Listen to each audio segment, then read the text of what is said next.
They thought I was just another replaceable employee. They were wrong. To save a few $100s on my final paycheck, they triggered something that would bring their entire empire crashing down. The irony. The only lifeline that could save them from complete destruction was now in my hands. After 15 years of building their flagship products, they'd forgotten one crucial detail: the fine print matters. And sometimes, the smallest clause in an old contract can become a nuclear weapon. This is how I turned their greed into my greatest triumph. My name is Natalie Brooks, and for 15 years, I poured my soul into medtech innovations. That Tuesday morning started like any other coffee brewing in the break room. The familiar hum of 3D printers in the design lab, engineers debating material specifications. At 9:30 sharp, my assistant knocked on my door with an expression I'd never seen before. "They want you in conference room A," she whispered, her eyes darting away. The glass-walled conference room sat at the heart of our Denver headquarters, a fishbowl where everyone could witness whatever drama unfolded inside.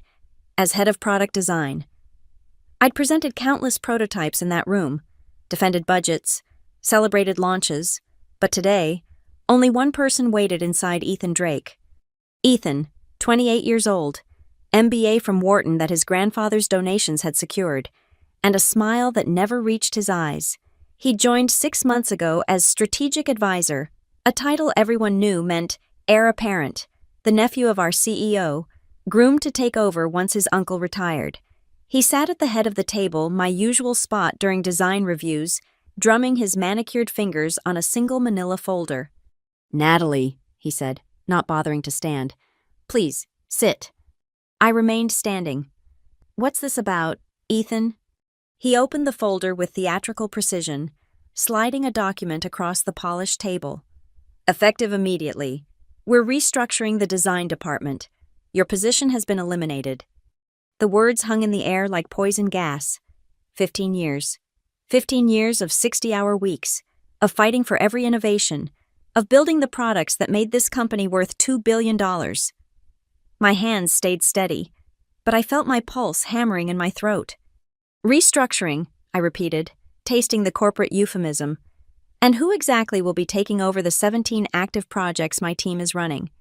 "We're bringing in fresh perspective, someone who understands modern efficiency." He leaned back, that practiced smile spreading wider. "You know how it is sometimes. Companies need to shed dead weight to stay competitive." Dead weight. The woman who designed the flex stent that captured 40% of the market. Dead weight. "I see." I picked up the termination letter, scanning the details. "And my compensation. Your final paycheck will be direct deposited Friday, $3,850. He pronounced each word with deliberate emphasis, as if the amount itself was part of the humiliation. "We've calculated it down to the hour. Generous, considering we could have termed you for cause given recent budget overruns." Budget overruns. My department had come in under budget for 3 consecutive years, but I didn't argue. I simply folded the letter and placed it in my blazer pocket. "Security will escort you to clean out your desk," Ethan continued, checking his Rolex. "You have 30 minutes. Company property stays. Naturally. Laptop, keycard, any prototypes or design files." "Naturally," I echoed. He stood then, smoothing his Italian suit. "Oh, and Natalie. The non-compete clause remains in effect for 2 years, just so we're clear." As he reached the door, he paused for his final performance. "You know, if you'd been more adaptable to new leadership, this might have gone differently, but some people just can't evolve with the times." The door clicked shut behind him, leaving me alone in the fishbowl. Through the glass, I could see my colleagues pretending not to stare, their faces a mixture of shock and fear. Who would be next? But as I stood there, something Arthur Miles had told me years ago surfaced in my memory. The company's founder, now long retired, had pulled me aside after I'd received my 5th patent approval. "Natalie," he'd said, his weathered hands gripping mine. "Promise me something, if they ever treat you as less than you're worth. Remember, I made sure you'd have options." At the time, I thought he meant my reputation, my portfolio. Now, staring at that insultingly precise final paycheck amount, $3,850, a different possibility began to take shape. They wanted to save money by cutting my salary to nothing. They had no idea what that number would actually cost them. The security guard, Marcus, walked 3 feet behind me as I made my way back to my office. We'd shared coffee breaks for years, talked about his daughter's college applications, but now he couldn't meet my eyes. The entire floor had gone silent, that particular corporate silence where everyone types louder to prove they're working, terrified they might be next. I passed the design lab where my team huddled around their monitors. Heads down. Sarah, my lead engineer, started to stand, but I shook my head slightly. Not now. Not with Marcus watching. The 3D printer was still running my latest prototype iteration, a new catheter design that would have revolutionized minimally invasive surgery. By tomorrow, someone else would claim credit for those 18 months of development. My former office overlooked downtown Denver, the mountains visible on clear days. 15 years of memories lined these walls. The framed patent certificates, each one a battle won. The photo with Arthur Miles at the company's 20th anniversary. His arm around my shoulder as he called me the future of medtech. The prototype of our first breakthrough product, the Flex Stent, displayed in its custom acrylic case. My Design Queen coffee mug, a joke gift from my team after I'd pulled 3 all-nighters to fix a critical flaw before FDA submission. Marcus shifted uncomfortably by the door. 30 minutes, Ms. Brooks. I nodded, pulling out the cardboard box they'd so thoughtfully provided. Standard termination theater. Make it visible. Make it humiliating. Make sure everyone sees what happens when you don't play ball with new management. Into the box went the personal items. The photo of my late husband, taken 2 years before the cancer. My MIT diploma, not that credentials mattered anymore. The small cactus my daughter had given me when she was 12, insisting it would survive anything, just like you, Mom. But I left the patents on the wall. Let them serve as ghosts, reminders of what built this company. 23 minutes in, I found what I was really looking for, buried in my desk's bottom drawer, beneath old conference badges and expired business cards, was a folder marked Original Employment Agreement, 2009. Inside, amended contracts, stock options paperwork, and there clipped to the back a single page I'd almost forgotten existed. Amendment to Intellectual Property Agreement, dated 3 years into my employment.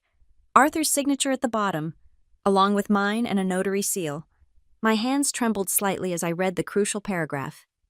In the event that the employee's base compensation falls below $4,000 per month, whether through termination, reduction in force, or any other circumstance, all patents, designs, and intellectual property created by the employee during their tenure shall immediately revert to the employee's sole ownership, including but not limited to all existing and pending patents, trade secrets, and proprietary designs.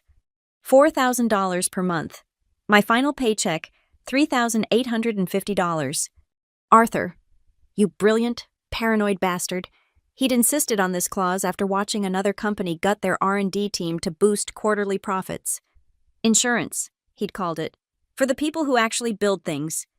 I slipped the document into my purse, not the cardboard box. Marcus wouldn't check my purse that would cross a line even Ethan wouldn't dare authorize. 5 minutes, Marcus announced. I picked up the box, taking one last look around.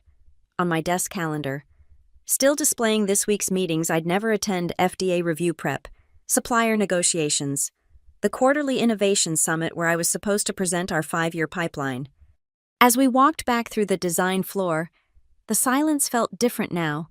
Not the silence of fear, but of mourning. These people knew what Ethan didn't, that I wasn't just a department head. I was the institutional memory, the one who knew why certain suppliers could never be trusted, which FDA reviewers had hidden agendas, how to navigate the undocumented quirks of our manufacturing process. At the elevator, Sarah broke protocol.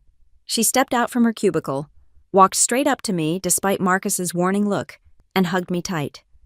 "This is bullshit," she whispered. "Keep your head down," I whispered back. "For now." The elevator doors opened. As I stepped inside with my pathetic cardboard box, I caught a glimpse of Ethan standing in the executive hallway, watching. He gave a small wave, that smug smile plastered across his face. The doors closed, and I began to smile too. Not the broken smile of the defeated, but the quiet, dangerous smile of someone who knows something others don't. They thought they were saving money.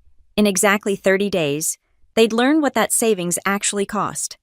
The parking garage felt like a tomb at 11:45 a.m. My Tesla sat alone in what used to be my reserved spot senior management. Level 2. Tomorrow it would probably hold Ethan's latest Porsche. I placed the cardboard box in the trunk, then sat in the driver's seat, staring at the concrete wall where someone had spray-painted "corporate lies" months ago. Maintenance kept painting over it, but it always bled through. I pulled out the amendment document again. Reading it in the dim garage light, the memory rushed back with perfect clarity. Arthur's corner office. Autumn 2012. The aspens outside turning gold. "I need you to sign something," he'd said, pushing the paper across his massive oak desk. I'd just received FDA approval for the Flex stent, our first billion-dollar product. The champagne was still cold in the conference room where the team was celebrating. "What is it?" I'd asked, scanning the legal language. "Insurance," Arthur had said, his blue eyes serious behind wire-rimmed glasses. "I'm 73. Natalie, I won't be here forever. When I'm gone, the vultures will circle. My brother's kid, Donald, he's already pushing to bring his son into the company. Ethan, kid's got an MBA and the moral compass of a piranha. Arthur, this clause, if my salary drops below $4,000 a month, I get everything that seems extreme." He'd leaned back in his chair, the leather creaking. "I built this company on innovation, not financial engineering. The products you design, the patents you file, they're the real value here. Without them, medtech is just expensive real estate and some factory equipment." "But the board would never agree to this." Arthur had smiled then, the kind of smile that reminded you he'd built a $2 billion company from nothing. "The board doesn't need to know. This is an amendment to your original employment agreement, which gives me sole discretion over IP arrangements for key personnel. Completely legal, completely binding, and completely invisible unless triggered." "Why $4,000? "Because that's less than we pay junior engineers. If they ever value you at less than that, they deserve what happens next." I'd signed it, we'd toasted with champagne, and I'd filed it away, never imagining it would matter. Now, sitting in my car, I pulled up my banking app. The direct deposit was scheduled for Friday. $3,850, $150 below the threshold. They'd been so precise, so proud of calculating my final payment down to the hour. They had no idea they'd calculated themselves into disaster. I drove straight to Wells Fargo on 17th Street. The branch manager, Janet, knew me from years of business accounts. "Natalie, how are things at MedTech?" "Taking a new direction," I said carefully. "I need to deposit this when it arrives Friday." I showed her the termination letter with the exact amount. She raised an eyebrow. "Terminated, after all these years. New management, new vision." I kept my voice neutral. "I need the deposit time-stamped and documented, every detail official." "Of course." She started typing. "Will you be moving your retirement accounts?" "Not yet, but I need certified copies of this deposit when it processes. Legal reasons." Janet nodded knowingly. Corporate terminations often led to lawsuits. My next stop was David Mercer's law office in the Denver Tech Center. David had handled my husband's estate. My parents' trusts he knew how to keep secrets and move quietly. "Natalie," he said, rising from behind his desk, "this is unexpected." I handed him the amendment, watched his eyes widen as he read. "Holy shit," he breathed, then caught himself. "Pardon my language. Is this authenticated, notarized, and about to be triggered?" I showed him the termination letter. "My final paycheck is $3,850. The threshold is $4,000. David read both documents again, slower this time. Arthur Miles was either paranoid or prophetic. "Both. Can you handle this?" "Handle it." David actually laughed. "Natalie, this is going to be beautiful. 27 patents, including the Flex stent, the Microcath series, the new ablation system. Without those patents, MedTech can't manufacture their core products. They'll have to either license them from you or shut down production. I want to wait 30 days. Let the termination become fully effective. Let them think they've won. Smart. No chance of them claiming clerical error or trying to reverse it. David pulled out a legal pad, started writing. We'll file with the USPTO the morning of day 31. Request immediate transfer of all patents to your name. Since this is a contractual reversion, not a sale or transfer, it's automatic. What about the products already in production? They'll owe you retroactive licensing fees from the date of termination, at market rates. That's, he pulled out a calculator, conservative estimate, 7 figures annually, plus penalties for unlicensed use. I stood to leave, then turned back. David, they're going to panic. They'll throw everything at reversing this. Let them try. He held up the amendment. This is ironclad. Arthur Miles didn't just protect you. Natalie, he handed you a nuclear weapon. The next 30 days required Oscar-worthy performance art. I became a ghost in my own life, invisible but watching everything. David had been clear. Don't give them any reason to suspect. No contact with former colleagues. No social media posts. Nothing that suggests you're anything but a defeated ex-employee. So I played the part, updated my LinkedIn to seeking new opportunities, posted a generic thank you message about grateful for my time at MedTech that collected sympathetic reactions from industry contacts who had no idea what was coming. I even attended a few networking events. Smiled sadly when people asked about my sudden departure. Said things like, sometimes change is necessary, with just the right touch of wounded dignity. But every night, I worked with David on our strategy. We need everything documented, he said during our third meeting at his office. The conference table was covered with papers, patent filings, employment contracts, production records I'd saved over the years. When they realize what's happened, they'll claim fraud, coercion, that you somehow manipulated Arthur into this agreement. Arthur was the sharpest mind I've ever known, I said. Nobody manipulated him into anything. We know that, but Ethan's first move will be character assassination. David pulled up MedTech's latest quarterly report on his laptop. Look at this, they're projecting 20% growth based on the new catheter line. Your catheter line. The design they'd stolen from my desk. Sarah had texted me from a burner phone against my instructions to stay away, but I was grateful for the intelligence. Ethan had presented my prototypes to the board as examples of inefficient over-engineering that his new team would streamline. They're already in production, David continued. 3 million units ordered for Q2. Without the patent rights, he trailed off, letting the implications sink in. They'll have to destroy them all or pay me for every single unit. Exactly. I spent hours reviewing every patent filing, every design document. David brought in an intellectual property specialist, Dr. Monica Rodriguez, who testified in cases against Apple and Samsung. This is remarkable, she said, studying the amendment. I've never seen anything quite like it. Most IP agreements favor the company absolutely. This reverses everything. Arthur believed in protecting his people, I said. Well, he certainly protected you. These patents are worth conservatively $200 million in licensing fees over the next decade. That's assuming MedTech is your only licensee. You mean? You could license to their competitors. Johnson & Johnson would pay a fortune for the Flex Stent technology. Boston Scientific would kill for your ablation system designs. The thought hadn't occurred to me. I wasn't just taking back my work, I could fundamentally reshape the entire medical device industry. On day 23, I saw Sarah at Whole Foods. She was buying lunch when I walked past. Her eyes widened, but I kept moving. Then I heard her behind me. Excuse me, you dropped this. She handed me a folded receipt. I nodded, said thank you, and kept walking. In my car, I unfolded it.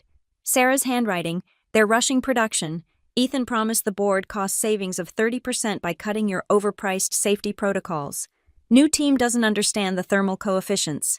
Catastrophe waiting. Stay strong. I burned the receipt in my sink that night. No evidence, no trails. David called on day 28. We're ready. All documents prepared. Courier service on standby. The moment your 30 days expire, 9 a.m. on Friday, we file with the USPTO. What about MedTech? When do they find out? I've scheduled a courier delivery for noon the same day. Gives us 3 hours to ensure all filings are processed before they can react. They'll call immediately. You don't have to answer. In fact, I recommend you don't. Let them stew over the weekend. Realize how completely screwed they are. Monday morning, when their legal team has had time to verify everything, that's when we respond. On day 29, I couldn't sleep. I sat in my home office, looking at the framed photo from my first day at MedTech, 23 years old, fresh from MIT, standing next to Arthur at the company entrance. He'd met me personally, said he'd been following my graduate work on biocompatible polymers. "You're going to change lives," he'd said. I had changed lives. The Flex stent alone had saved thousands of patients from invasive surgery. The microcath had made pediatric cardiac procedures safer. Every innovation, every late night, every breakthrough, I'd given them everything. And they'd valued it all at $3,850. My phone buzzed. A text from an unknown number. I almost deleted it, then saw the preview. Arthur would be proud. No signature, but I recognized the phone number's area code. Martha's Vineyard, where Arthur's widow lived. The clock on my laptop showed 11:57 p.m. In 9 hours and 3 minutes, MedTech Innovations would discover what happened when you tried to save pennies on the person who built your empire. I poured myself a glass of wine, the good stuff, a 2015 Camus I'd been saving, and raised it to Arthur's memory. "Thank you," I whispered, "for seeing this coming." Friday morning arrived gray and drizzling. Perfect pathetic fallacy for corporate disaster. At 8:55 a.m., I sat in David's conference room, watching him coordinate with his paralegal team like a general preparing for invasion. 3 computers open, documents printed in triplicate, a direct line to the USPTO's expedited filing system.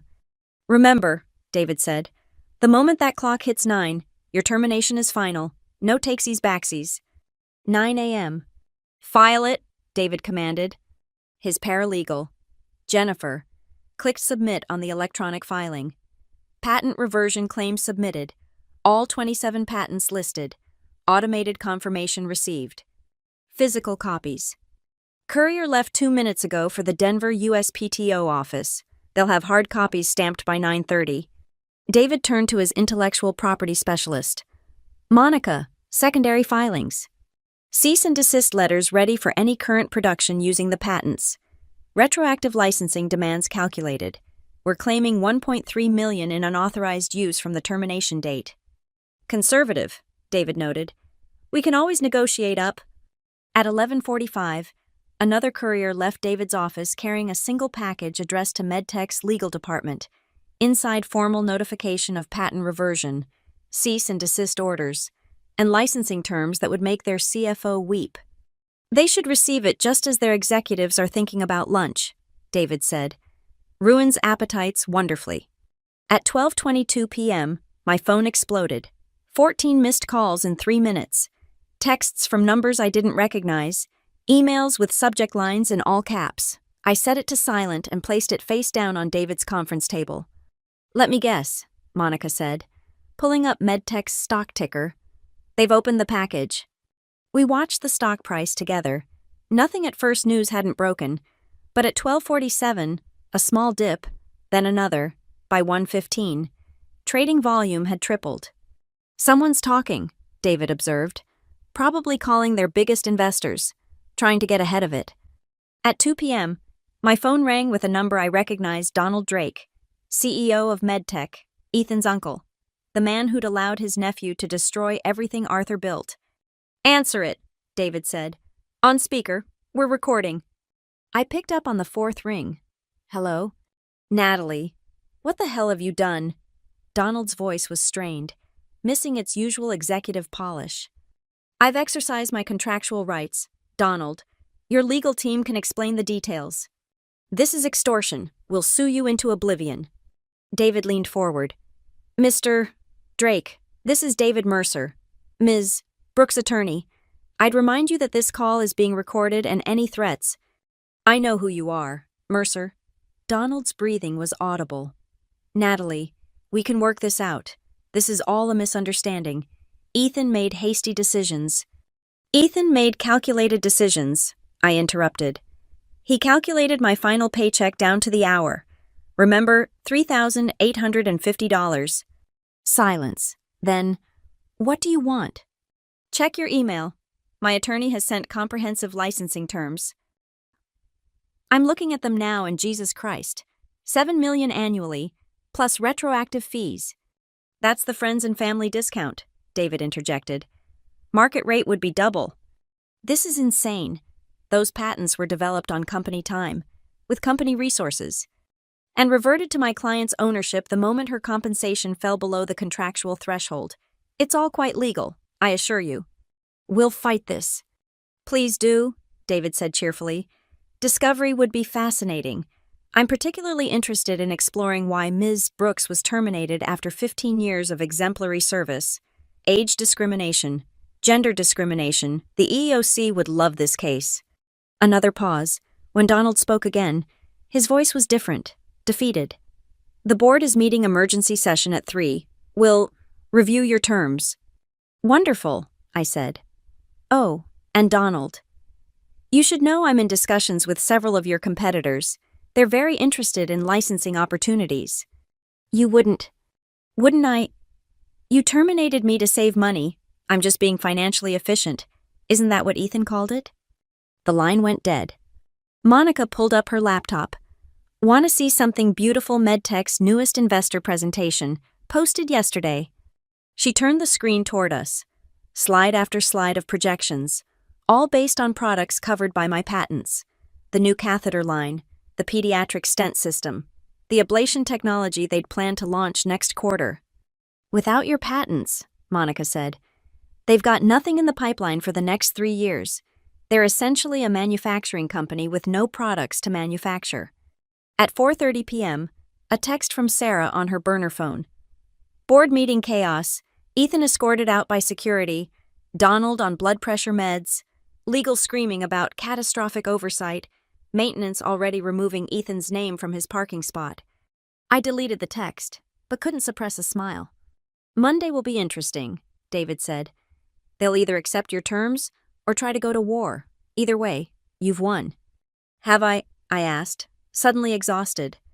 15 years of my life, and it comes down to this. You didn't choose this, David reminded me.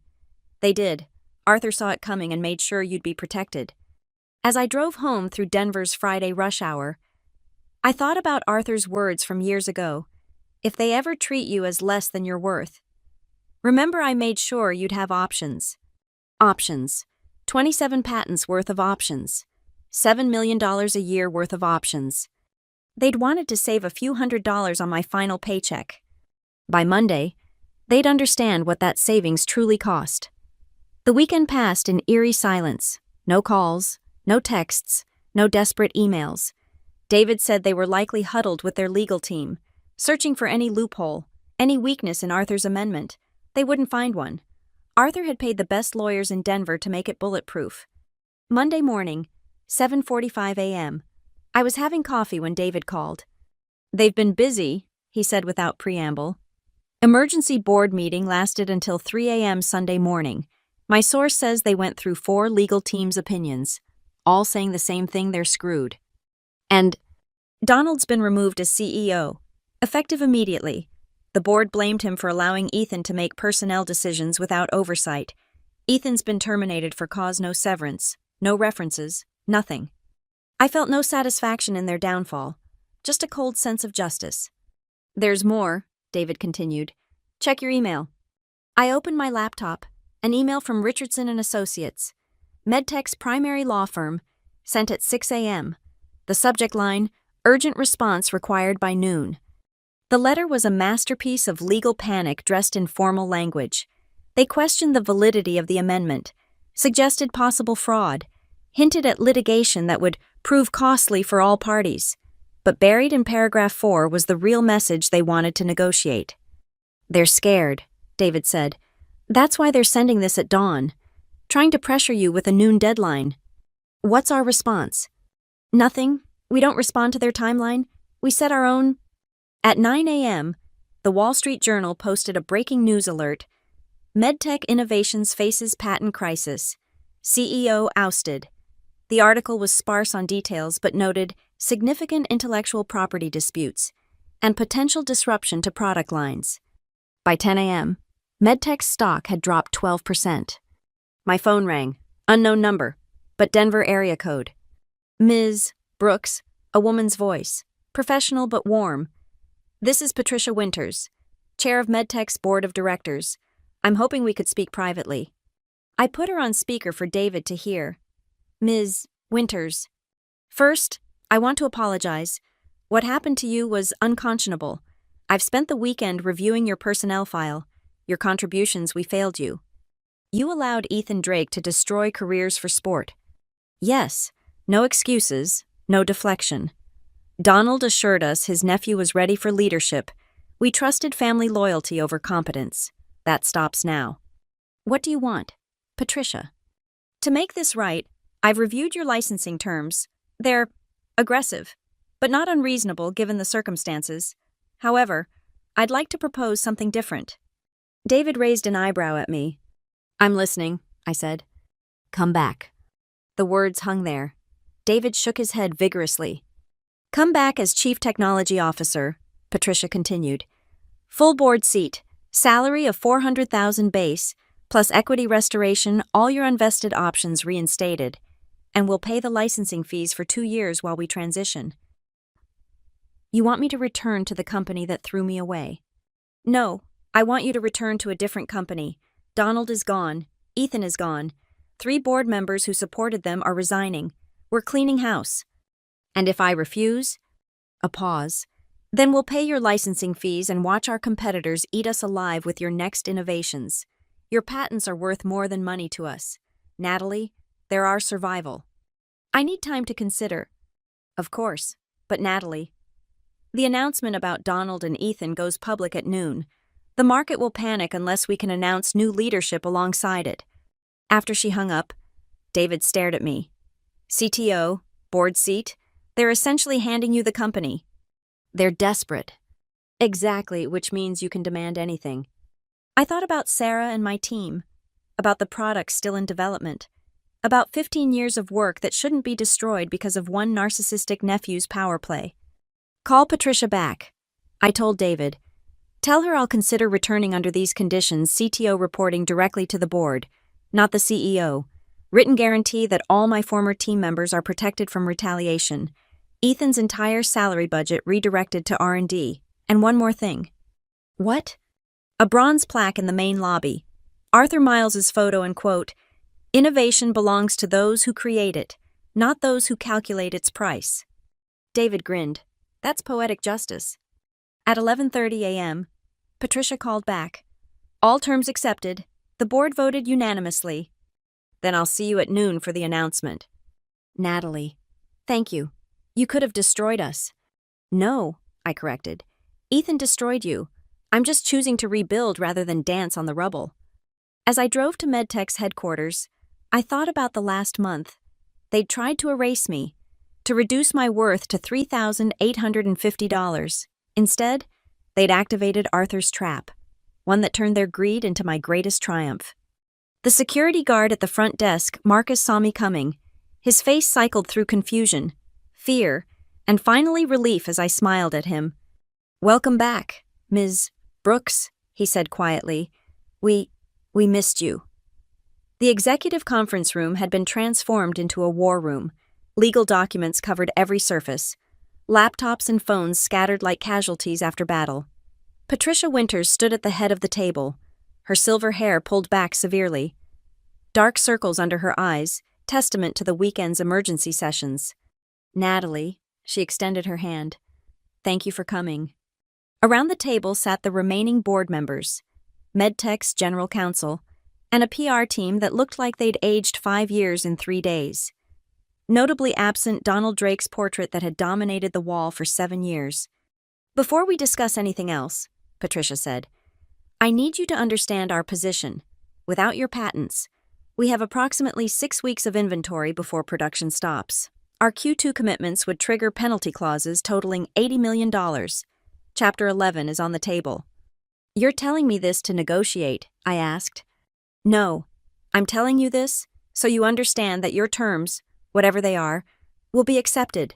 We're not negotiating, we're surrendering. The general counsel, Harold Morrison, slid a document across the table. Your attorney's demands, CTO position, board seat, team protection, budget reallocation, all approved. And the plaque. Patricia actually smiled. Facilities is installing it as we speak. Arthur would have loved the irony. There's one thing we need to discuss, Harold interjected. Ethan? My jaw tightened. What about him? He's threatening to sue. Claims he was a whistleblower. That he discovered financial irregularities in your department, and that's why… Stop. I pulled out my phone. Scrolled to an email from 3 months ago. Ethan Drake, March 15th, 2:14 p.m. Quote, Natalie's department is unfortunately too successful. The board keeps increasing their budget while cutting mine. Need to find a way to reallocate resources. End quote.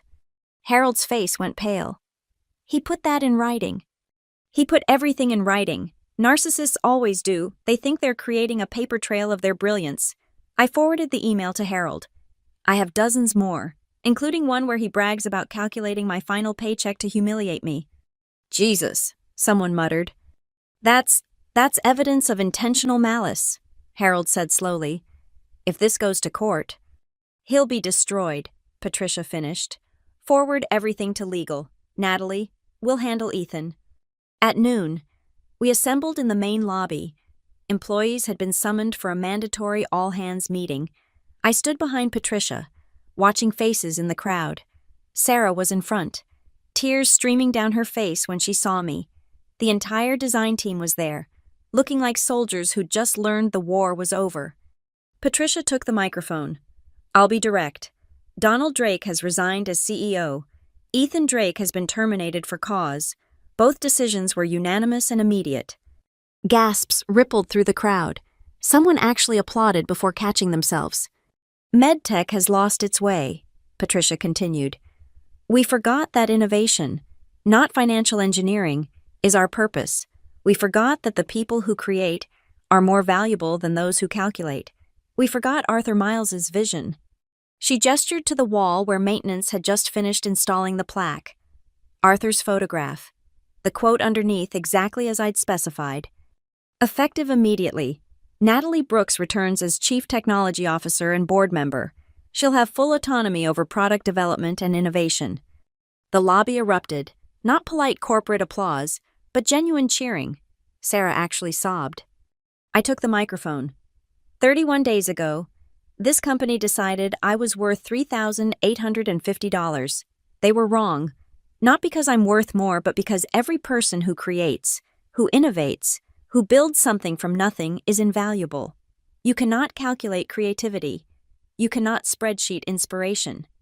I looked directly at my former team. R&D budget increases 50% effective immediately.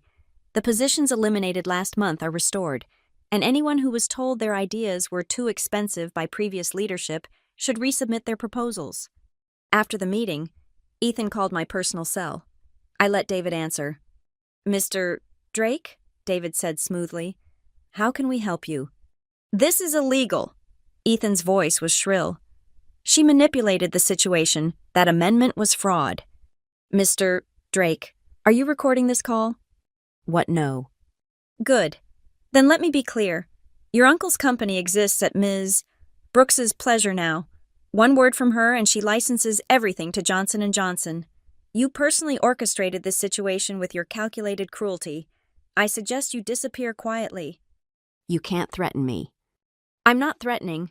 I'm explaining consequences. Oh, and Ethan, that email where you bragged about the $3,850, we have it. Think about how that plays in court. The line went dead. David looked at me. He'll slink away. Trust fund babies always do when reality hits. That afternoon, I walked through R&D. My office, Ethan's former office, had already been cleared, but I didn't go there. Instead, I went to the lab, where Sarah and the team were waiting. We saved your prototype, Sarah said, pointing to the catheter design I'd been working on. Hid it from Ethan's efficiency review. Good. We're filing the patent tomorrow, under the company name, proper procedures. After everything, Sarah asked, you're giving them the patent. I'm not giving them anything. We're building something, together, the way Arthur intended. As the team got back to work, energized and hopeful for the first time in months, I noticed Patricia watching from the doorway. "Any regrets?" she asked. "About coming back. About not destroying us when you could have." I thought about it. Destruction is easy. Anyone can tear down. But building, creating, that's what separates us from people like Ethan. The signing ceremony was scheduled for 3 p.m. in the same conference room where Ethan had terminated me 31 days ago. The irony wasn't lost on anyone. Patricia had insisted on formal documentation, every detail witnessed and notarized, as if afraid I might change my mind and take my patents elsewhere. The conference table was cleared except for 3 sets of documents: my employment contract as CTO, the licensing agreement for the patents, and the board appointment papers, each stack thick enough to prove MedTech had learned their lesson about details. Harold Morrison presided over the signing with the gravity of a peace treaty negotiation. "Ms. Brooks, this employment agreement supersedes all previous contracts. Your base salary is set at $400,000 annually, with performance bonuses up to 200%. "The number's not important," I said, picking up the pen. "But for the record, that's significantly more than $3,850. Nervous laughter rippled through the room. The 3 remaining board members watched me sign with visible relief. One of them, Thomas Chen, the only board member who'd questioned Ethan's rapid promotion, actually smiled. "I tried to warn Donald," he said quietly. "Told him nepotism would be our downfall. He said family loyalty mattered more than competence." Family loyalty. I signed the second document. Arthur was family to this company. He built it, and he was loyal enough to protect it, even from his own relatives. The licensing agreement was next, $7 million annually for existing patents, plus 30% of net revenue from any products developed under my leadership. The lawyers had added a clause these terms were locked for 10 years, unchangeable regardless of ownership changes or board composition. "You're being generous," Patricia noted. "Market rate would be double." "I don't need to bankrupt the company to prove a point. I need it healthy enough to develop the next generation of life-saving devices." As I signed the final page, someone knocked on the glass door. Sarah stood outside with a champagne bottle, the entire R&D team behind her. Patricia nodded, and they flooded in, filling the conference room with an energy it hadn't seen in months. "To second chances," Sarah said, raising her glass. "To Arthur Miles," I countered, "who saw this coming and made sure the right person won." We drank, and for a moment, the corporate warfare of the past month faded. These were my people, my team, the ones who actually built things that mattered. Later, as the celebration continued, Patricia pulled me aside. "There's something else. Donald and Ethan's combined severance was supposed to be $12 million. The board voted to redirect it to R&D instead. Poetic justice. That's what Thomas called it. He also suggested we create the Arthur Miles Innovation Fund, an annual grant for revolutionary medical device research, funded by what we're saving from not paying the Drakes." I actually laughed. Arthur would have loved that, his money being used to undo his relatives' damage. At 5:30 p.m., as I finally sat in my new office, the corner suite that had been Donald's, I found an envelope on my desk. Inside, a handwritten note on personal stationery. "Natalie, by the time you read this, you'll have won. I knew you would. I added that clause to your contract 3 months after Ethan joined the company, saw him in action for 5 minutes, and knew what kind of man he'd become. The $4,000 threshold wasn't random. It was calculated to be just low enough that their greed would blind them to the danger. Never apologize for protecting what you've built, Arthur." The letter was dated 2 years ago. He'd left it with someone, instructed them to deliver it when the time came, even in death. Arthur Miles was 3 steps ahead. My phone buzzed, a text from an unknown number with a photo attached. It was Ethan, standing in what looked like an unemployment office, his face a mask of humiliation. The sender had added one word: karma. I deleted it without response. His suffering brought me no joy. This was never about revenge, not really. It was about value, understanding it, protecting it, and making sure those who create it are never again treated as disposable.